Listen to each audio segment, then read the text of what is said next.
When my mom was getting ready, my mom, Doris Krause, was getting ready to come here, she brought this memento that we received. It's really the only thing that we ever received as a statement from, it says here, the Sixth Circuit Court of Appeals. So I'm going to read this. This was what was the statement of regret. That was the end result after more than 10 years of litigation. In retrospect, the tragedy of May 4, 1970 should not have occurred. The students may have believed that they were right in continuing their mass protest in response to the Cambodian invasion, even though this protest followed the posting and reading by the university of an order to ban rallies and an order to disperse. These orders have since been determined by the Sixth Circuit Court of Appeals to have been lawful. Some of the guardsmen on Blanket Hill, fearful and anxious from prior events, may have believed in their own minds that their lives were in danger. Hindsight suggests that another method would have resolved the confrontation. Better ways must be found to deal with such confrontations. We devoutly wish that a means had been found to avoid the May 4 events, culminating in the guard shootings and the irreversible deaths and injuries. We deeply regret those events and are profoundly saddened by the death of 4 students and wounding of 9 others, which resulted. We hope that the agreement to end this litigation will help to assuage the tragic memories regarding that sad day. Now, you'll see here that it's signed by all the National Guard that were on the Hill. The top-ranking ones were, I believe,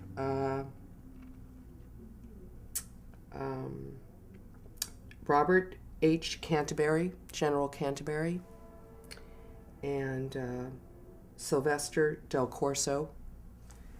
They're both passed. Many of these men are passed away. But actually, there might be some that are still living. I would really like it if you would come here. I would really like it if you would come and tell your truth, because this isn't the truth. You weren't in fear for your lives. I don't believe it for a second. This is a lot of work here. This represents 10 plus years, millions of dollars to fight so little in return. But it's not about blame. It's about speaking the truth. So I hope you'll come. May 1, 2, 3, 4. Kent State Truth Tribunal.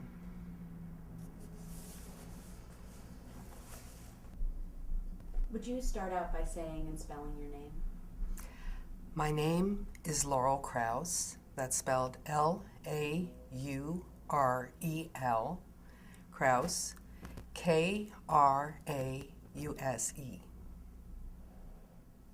And Laurel, what's your connection to Kent State? Well, my sister, Allison Krause, was one of the 4 students that was murdered there. And there were 9 wounded as well. But when she was killed, my family took up the baton and pursued this legally for the next 10 years. My father, Arthur Krause, led the team, and the team consisted of student activists as well as other family members. It took a while to assemble the group, but everyone came together in the end.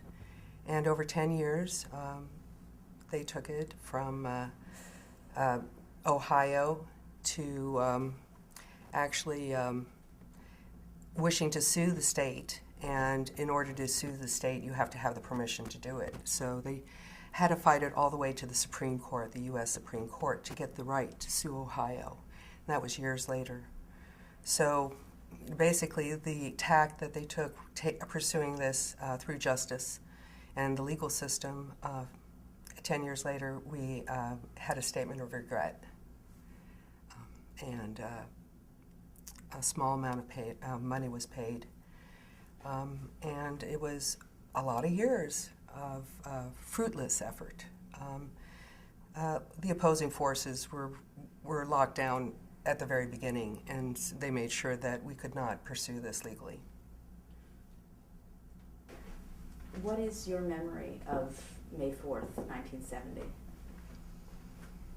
Well, I'm Allison Krause's younger sister, so I was 15 when she passed away, when she was shot, and I was returning home from my junior high, and it was 9th grade, and I was walking from the bus, and one of my neighbors came up to me and asked me, and mentioned that Allison had been hurt, and that I should talk to my parents. And both my parents worked, so I called my mom. And she said yes, she had heard and that she's on her way home. And just to stay there and, be in the house. And so when she came in, she was continually calling the university. And the switchboards were jammed. No one could get in. And at that point, my father had heard from his brother in Cleveland that it was on the radio that Allison had been killed. And so my father knew that, but I don't believe he told my mom. And he was trying to find out, too, if that was true. And he had someone drive him home, and they all came home. My mother arrived, and she was calling. And I remember when she was calling, she finally got through, actually, to the Ravenna Hospital Robinson Memorial, and they said, "Oh, we're very sorry." They didn't even say that. They said she was DOA, and my mom collapsed.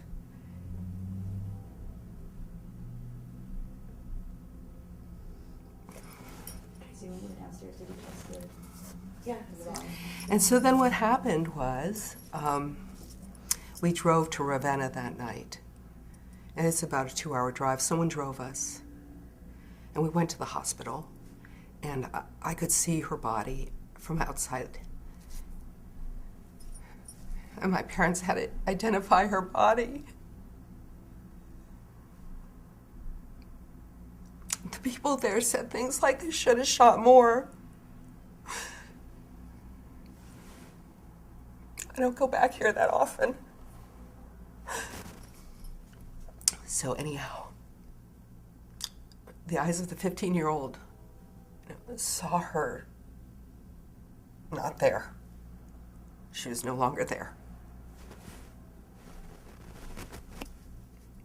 And how did you make sense of what was happening at the time?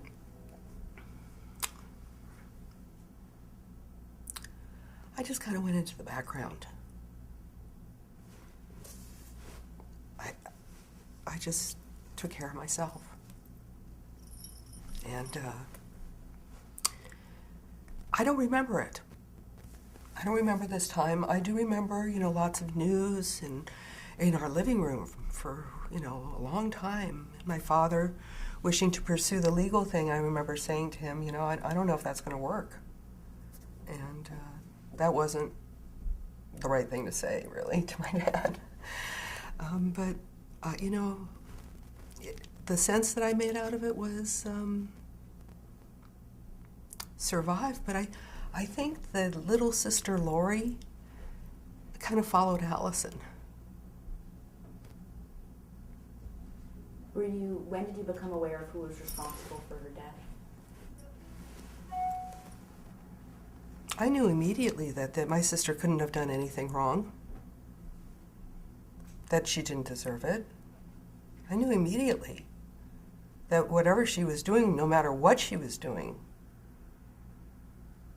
she had a right to be there. That's a civil right to protest. And she was there on purpose. She was protesting. She'd been to demonstrations in Washington, D.C. It was her. She was there. She was there on purpose.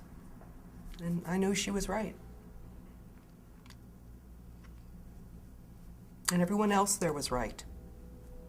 No one ever expected that. It's inexcusable. It was wrong. It was wrong the minute they pulled those triggers. It was wrong. And they should have known that. What do you think led up to that moment to make that possible? A series of very bad decisions. Ego, politics, posturing. I think Nixon said to Rhodes, Governor Rhodes, take care of it. Just take care of it. I hear him saying that. And then I hear Governor Rhodes, I see him turning it through his law and order mind, and he's up for Senate, and it's a tough race. Let's make this happen here for lots of different reasons for Governor Rhodes. His approach, law and order. Let's show those, Nixon called them bums 2 days earlier, the student protesters. So that's what I see. I see, bad decisions, and then it becoming a military decision. When you pull in the military, that is the biggest mistake of all. But the thing I wonder about the military thing, I've never heard of military action where people shoot without an order. That's the thing that just doesn't fit here. It doesn't even fit in this physics level, They march up a hill away from the students, a very far distance.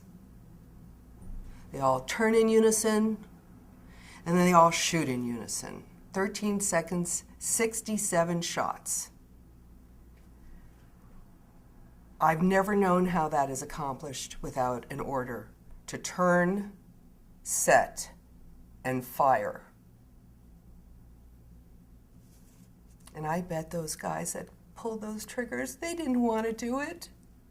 Maybe some did, okay. There's been lots of conversation about National Guardsmen saying, yeah, I'm ready to shoot in days before. But that's what I think. Is there anyone in particular that you would like to say something to?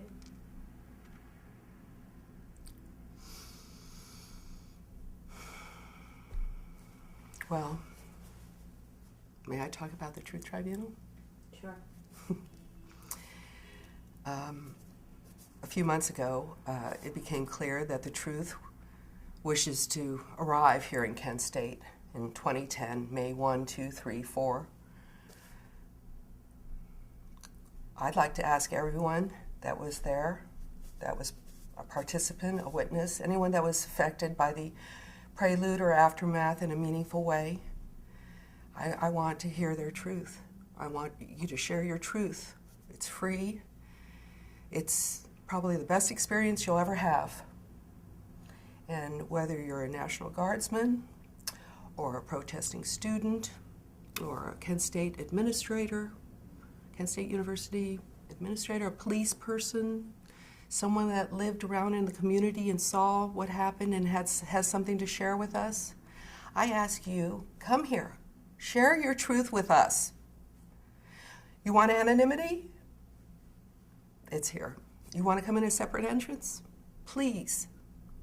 Whatever you have to say, whatever your view, I welcome you and I respect you, and I please ask you to share your truth. You'll be honored. This is the first time honor showing up here in Kent. I'm here, we're here to deliver it. We want the truth this year. How did what happened at Kent State on May 4th, 1970 change your life? Well, obviously it's in my blood. I was 15. My whole life changed. And It's been a path of discovery for me since 15 to figure out how, what is my participation. It only became clear to me this year that my participation is clearly to do this. And I feel called to do this for my dad and for my sister and all the people that have suffered and that have been impacted in this. You know, I use the word damage. I think there's damage. It's collateral damage. They might, not everyone got wounded by bullets there. And that me included. So since I started working on this project, I've noticed I've gotten lifted up. The healing started. This is the first step in the healing. There hasn't been healing. 40 years of no healing, how ridiculous. Let's take that first step. Let's take a look at the truth. It shall set us free. It really will. And I don't think everything's going to get healed, but I think a big part, big first step, right here. For me too. It's for all of us. Have you shared your truth with the public before? Well, that's an ironic question. Last year, I gave a talk at Kent State at the 39th annual commemoration, and I spoke for my sister, and my talk was called Speaking Your Truth. And there was no way last year I knew that this year I would be doing this, but it's clear to me that it was a sign. And so in that talk I gave, I spoke my truth, and it was like the first time. And ever since then, it's like, it keeps coming out. It's like it has a force of its own. And each time I do it, I feel better. And yes, there are tears, but the tears are not all sad tears. Some of them are joyful. What do you think needs to be done to address what happened here? Well, obviously, I think the Kent State Truth Tribunal is the first good step. And after that, I'm not really sure what the next step is. I really want it to unfold. I don't feel like being the big influencer here. I'd like the people to bring what they have to say here, and let's let that be our guide. You know, let's see what happened. My dad went into his grave. He never found out what happened. None of us know. Except the people that were there. They all know what happened. One of Allison's best friends told me that. She said, we know what happened. There's no doubt in our minds what happened there. And that's when it became clear, let's do this. Let's take this first step. After that, I think that it will make itself known what's next. And I welcome that, and I'm not trying to influence it. I want it to be what it is. Open the door. Door wide open. What do you think the legacy is of Kent State? Right now, it's incorrect history. You look in any civics book anywhere in the world that mentions Kent State, it's inconclusive. It's lies. It's a cover-up. And anything in between. But there's very little truth out there. And my mom, she wants history corrected. She's getting up in years. I'd like to see that for her. That's her goal. Let's have this legacy be true. Right now it's not. And until it is, there's no healing. It's a big wound in the peace movement into people being able to protest. How can there be peace? How can there be the rights for people, the freedom to speak their minds and assemble and say, I don't agree with this?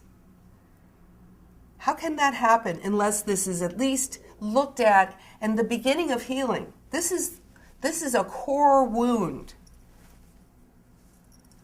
I want to see peace. My sister wanted peace. Everyone there was pro-peace. And I seriously think it's not going to be our generation.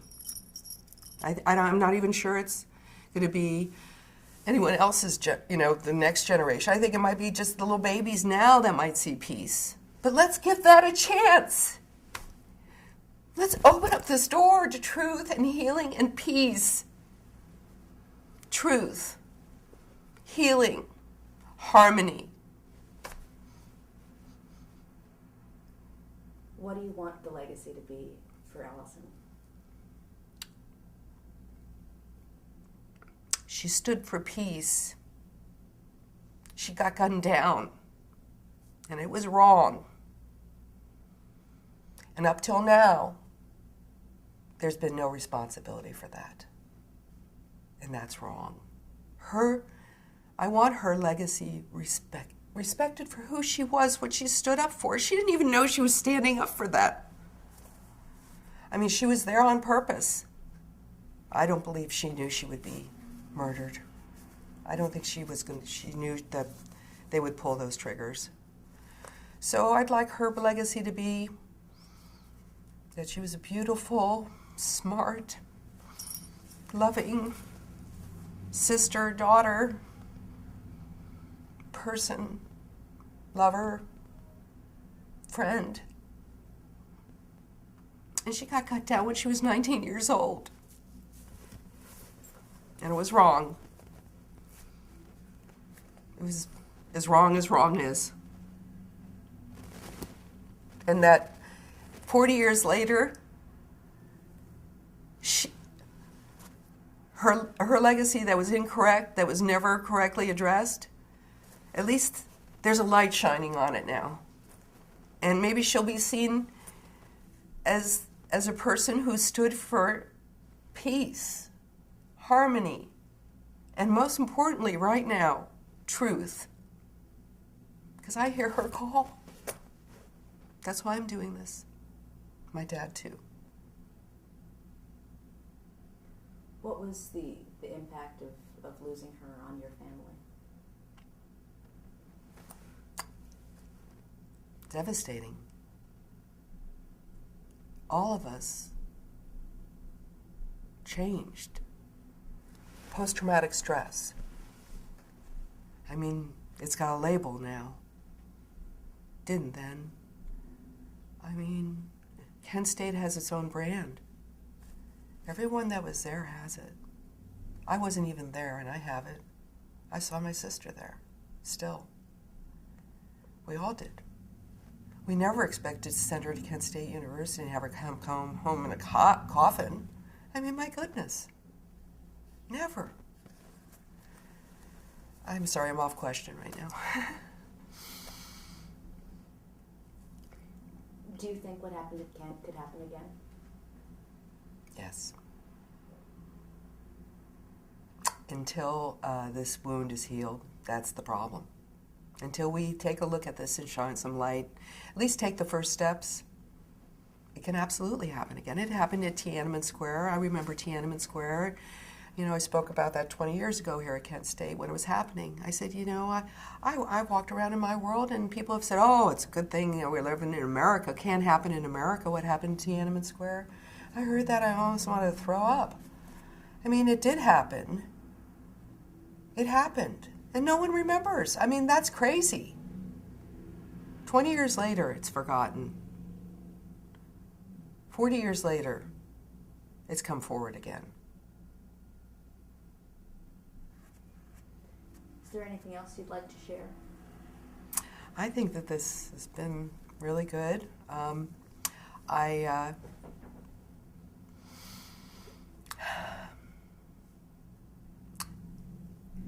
Right now it's time for truth, healing, and harmony. And that's my message. That's what I want. Is there anything else you want people to know about Allison?